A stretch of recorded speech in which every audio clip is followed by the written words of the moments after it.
বন্ধুরা, এটা হলো আমার হোটেল। আর এটা কোথায়? এটা হচ্ছে কাসোলে অবস্থিত। কাসোলটা কোথায়? কাসোলটা হচ্ছে কুলুর থেকে নিয়ারলি 40 কিলোমিটার অ্যাওয়ে। তো ওই জায়গা থেকে, কুলু থেকে আমরা কাসোলে এসেছি গতকাল। আস্তে আস্তে আমাদের সন্ধ্যা হয়ে গেছে। তো আজকে সকালবেলায় আমি আমার হোটেল থেকে কাসোলের যে প্রাকৃতিক সৌন্দর্য, সেটা হচ্ছে পার্বতী রিভার। সেই পার্বতী রিভারের পাশে আমি আমার ওই হোটেল থেকে নিচে নেমে এসেছি।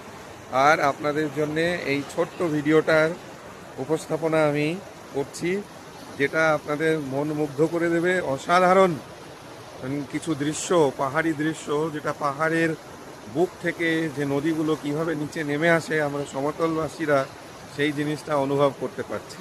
ধন্যবাদ।